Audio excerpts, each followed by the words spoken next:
Other shows we have for you to enjoy at myclassicradio.net.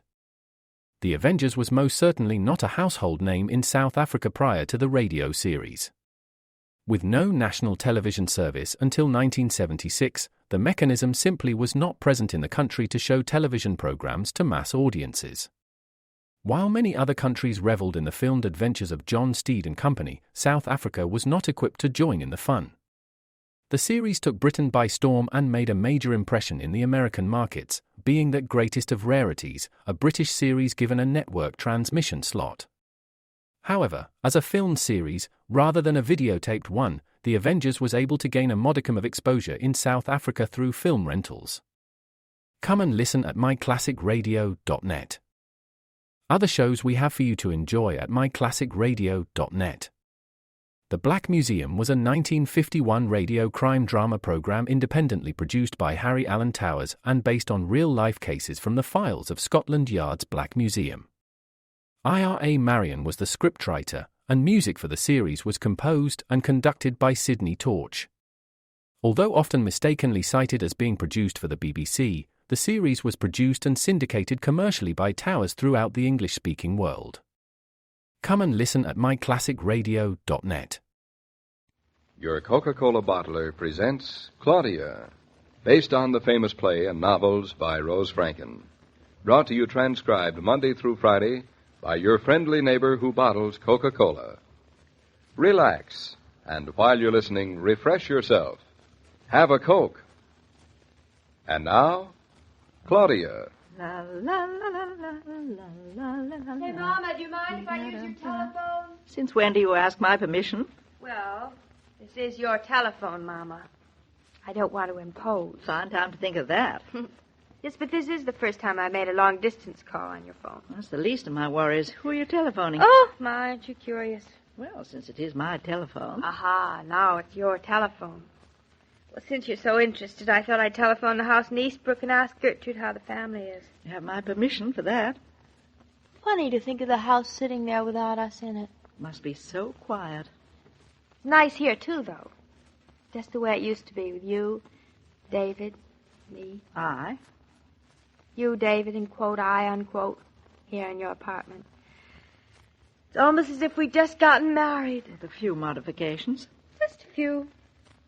Anyway, I think I'll call Gertrude. What time is it? Why don't you ask Gertrude? Waste my money on a long-distance call for that? What's the matter with your watch? It's on the mantel.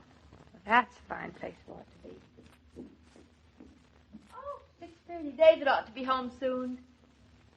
It's funny, in a way, I still think of this apartment as home. Well, it was for a good many years. Nice years. I never expected any years to be nicer. And I met David. And hoodwinked him into marrying you. Poor David. I never thought everything could change in a year. It certainly has. Any minute now, it's going to change even more. First we were here, just you and me. I. Just you and, quote, I, unquote. Then there was David. Now there'll be... What are you going to call him? Well, we're torn. We can't decide between Michael, Anthony, Peter, and Robert. That's quite a choice. I can't choose. I guess we'll just have to have 4 sons to make it easier. Your idea of easier is a little off-center. Then there'll be 7 of us. 7, that's a nice number to be. You better call Gertrude. David will be here, and you won't want to be talking on the phone. Oh, Mama, sometimes you're so intelligent. You must get it from me. And since you're so intelligent, you can answer a question for me. I can't always answer your questions, but I refuse to take the blame for that. I've been thinking, where do you think David ought to stay while I'm at the hospital? I've been thinking of that, too. He hasn't said anything about it. He's probably planning to stay at his brother's. Think so? It's the most comfortable and convenient place for it. Hardly is his brother. At bottom, they're very alike, too. Though David never married Julia and Hartley did. Julia doesn't like dogs. I'll miss David, but Hartley is his family, and, well, he'll want to be with him. Well, I'll ask him as soon as he gets home, because I promised to let Julia know tonight. It's all settled. Now, get on with your phone call. I miss Bluff, don't you? Personally, I think it's rather nice to walk around without tripping over that dog of yours. I'm so glad you like him. Operator, do you please connect me with Eastbrook 527, ring 3? Yes, I'll wait. Feels strange calling myself up. I keep expecting me to answer my phone. Well, my number is Plaza 55744, operator. Your number? You certainly make yourself at home. That's because I'm such a good hostess.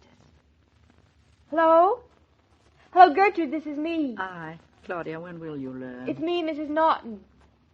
Yes, I'm in New York. How is everything? How's the house? No trouble at all?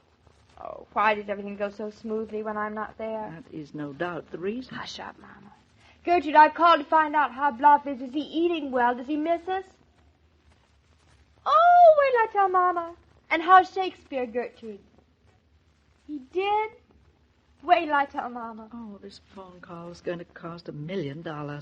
Shakespeare climbed a tree this morning, Mama. The cat will play while the mice are away.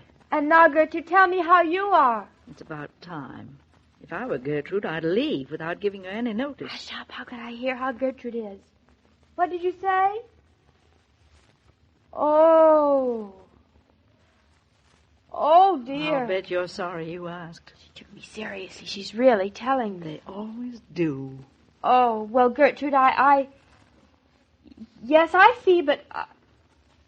Well, Gertrude, why don't you... How is she? Is she sick? No, she's fine, she says. Yes, Gertrude, Everybody home? Claudia's on the telephone, David. Doesn't surprise me. Who's she talking to? To Be Gertrude. quiet, you two. I can't hear a word she's saying. Oh, Yes, Gertrude, how's my I'm listening. mother-in-law tonight? Bearing up. And how's Claudia? It's fine. Oh, yes, Gertrude, I'm listening. What's Gertrude saying? Don't ask me. Mama, come over here. Mama, how is Claudia, really? She seems fine, David. Full of energy and questions. Nothing different. Not a thing. How much longer do you think it'll be? Trying my best to get her to finish what she's saying. We're not talking about Gertrude. Go back to your phone call. Yes, Gertrude, I'm listening. Go on. There's no telling when it'll be, David. You know how babies are. They come when they please. Every time the phone rang down at the office today, I thought sure it was you calling me. Have patience. I'll make the phone ring with a very special ring when it's about your son. I'll do that, Mother. Hey, you. Hey, what's going on the telephone? Shh, David. Well, Gertrude, I'm certainly glad to hear that. Yes, we'll call you again, Gertrude, as soon as there's any news. Goodbye. Well, what'd she have to say? Not a thing. Not a thing. Not a word. Nothing's new. Everything's fine. What on earth was she talking about? I don't know. I was trying to listen to what you were whispering about to Mama. You little eavesdropper. Didn't your mother teach you any manners? Not a one. Claudia was a very poor student. Mama was a very poor teacher. Well, here we are again. The three of us. Yep. Sit down, David. Make yourself at home. The stew's stewing on the stove. Oh, David, you look tired. Do I? Mm. Well, I had a fairly busy day down at the office today. You miss Eastbrook terribly? Eastbrook? No, not a bit. He puts up a brave front, doesn't he, Mama? Well, he may not miss Eastbrook, but I do. Mama is in love with our dog, David. No. Mama was able to have a little more privacy in Eastbrook. 80 acres in Eastbrook and only 4.5 rooms in New York. And that's something I wanted to talk to you about, Mr. Norton. What is that? When I go to the hospital. Which will be any week now. Any week? Heaven help us. Knock wood, knock wood. Cross your fingers. Where are you going to go, David? To the nearest cigar store. Oh, you're not going to be the kind to hand out cigars, are you? No, why not? I thought you weren't going to be a typical father. There's no such thing as an untypical father. Anyway, that's not what I meant. I meant, where are you going to live while I'm at the hospital? We've plenty of time to think about that. How do you know we have plenty of time? I think we ought to discuss it now. All right. Go right ahead. Discuss it. Well, now, Mama and I think that the most sensible place for you to stay is at Julia and Hartley's. Oh, you do? Mama and I have been discussing it. Oh, you have. Mama and I feel that the place for you at a time like this is with your brother. Oh, it is. David, haven't you got something more to say than that? Well, my future is being disposed of so eloquently. What more do I have to say? Well, don't you have an opinion? Yes, I have an opinion. Well, it's a free country. Out with it. You mean it's a free country for husbands, too? Oh, Claudia you. tells me it's free for mothers as well, but I've stopped believing that. We don't have it easy, do we, Mother? Anything but. Too.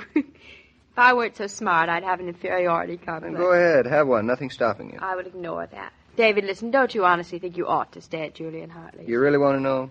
Why do you think I'm asking you? Sometimes I wonder. Julian Hartley have plenty of room for you. You have a whole floor for yourself. What are you going to do with the whole floor, David? I'm going to pace up and down and up and down and up and down again. Seriously, David, they'd love to have you. I hope you haven't asked them. No, Julia asked me this afternoon. She said, quote, Claudia, we're expecting David, you know, unquote. Julia didn't ask. She told. It's a woman's world. They love to have you, David. That's nice. You'll have finger bowls at every meal. The butler will press your suits every morning. Hartley will give you his best brandy. And you'll have a private elevator to go up and down in. No. Yes. I don't know how I've survived without it so long. I really Well, don't. now that it's all settled, why don't you call up Julia and tell her? Because it isn't all settled. Since when? Since always, I have quite different plans for those 10 days. I think I'll have a look at the lambs, too. You stay here, Mama. After all, when I'm not around, David's your responsibility. There's no rest for the weary. Do you want to hear my plans? Well, There's a certain rather beautiful woman I know that I'm extremely fond of. Oh? I'd rather decided that it would be a good time for me to show that beautiful woman the town. Mama, listen to him. I thought I'd take her out to dinner, to all the nice restaurants. Perhaps I might even take her to a nightclub. Well, it's more than you've ever done for me. And then let's see what else.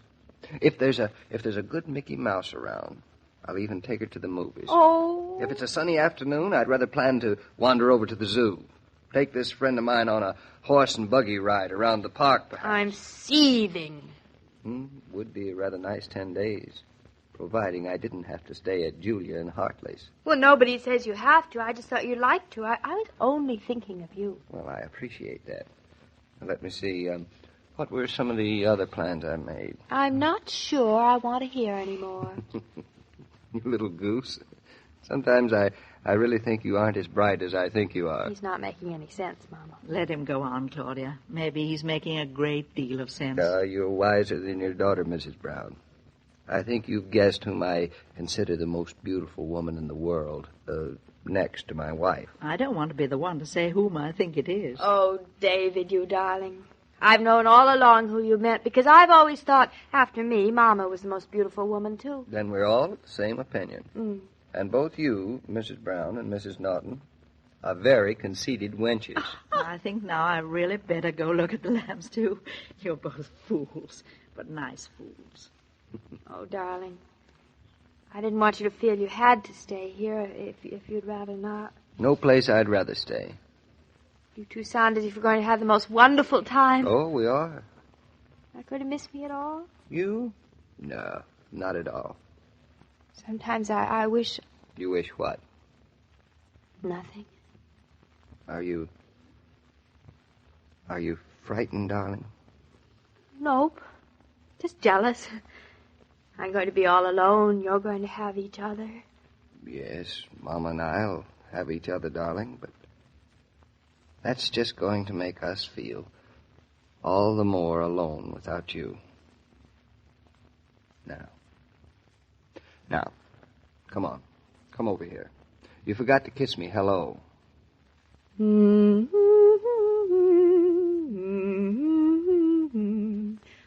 la la la la la la la la la la. If there's a youth center in your community, you'll notice that the very hub of all the fun is the Coke cooler. For Coca-Cola seems somehow to promote sociability. That's why young folks appreciate Coke at home. They like to be able to share it with their friends, just as you do. And since it's only a nickel a bottle, this is a pleasure few parents need deny their families. Suppose you order a case today. I'm a very flattered mother-in-law tonight, Mr. King. Well, Mrs. Brown, David means every word he says. And so do I, though I never can say very much. Oh, you don't have to, Mrs. Brown. I'm a very lucky woman, Mr. King. Wait till tomorrow, Mrs. Brown. Tomorrow? What for? Well, tomorrow you'll take a walk with Claudia. Yes? But it'll be more than just a walk. It'll be a sort of reliving of the past few months, as seen through Claudia's eyes. I'm looking forward to that walk. Thank you for telling me. Till tomorrow, Mr. King. Till tomorrow, Mrs. Brown. As I was about to say, Every day, Monday through Friday, Claudia comes to you transcribed with the best wishes of your friendly neighbor who bottles Coca-Cola. So listen again tomorrow at the same time. And now this is Joe King saying au revoir. And remember, whoever you are, whatever you do, wherever you may be, when you think of refreshment, think of Coca-Cola. For Coca-Cola makes any pause the pause that refreshes. And ice-cold Coca-Cola is everywhere. This broadcast of Claudia was supervised and directed by William Brown Maloney. And now here's a word from your friendly neighbor who bottled Coca-Cola.